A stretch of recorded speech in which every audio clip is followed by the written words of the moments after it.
Uncertainty, we make it also, we watch this carefully because we understand. We make also the model if $100 average oil price, what's going to happen to Indonesia because our state budget only $70.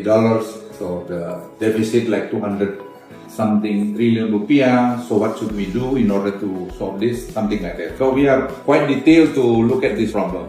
But our economy, I should say, is still very strong compared to some other countries, regardless of we have some problem here and there. And I'm sorry also, maybe some of you get negative impact because of the situation. But I can tell you also our inflation still manageable, I think 2.4. We're trying hard to bring down, but to be honest to you again, because of the oil price. We grew like quarters 5.61%. But I remind the President also, we have to watch carefully after July. So we have to prepare also stimulus for this in order to maintain our economy. The reason to advise this because we understand the oil price impact to our economy, to the goods, I think starting this month or maybe early next month.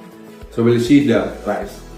We met yesterday with OJK and I encourage OJK to use also AI to make more transparent within the capital market. So to avoid people play around within the capital market. President agreed promoting the GovTech support by AI. On the fuel price, what we observe is, I think if you see, there are some offsetting here. If you see in the last 15 to 16 years here, the correlation of the commodity price with the oil price is quite significant. It's about 70%, which means that if the oil price is increasing, we'll see our main commodities also increasing. We have been very careful with the subsidy fuel price because based on our data, it's quite different with the last 10 years here. If you see the statistic in 2014, it is true that most of this fuel subsidy enjoyed by the top 40% of the population, the richest 40% of the population. But based on the latest survey in 2024,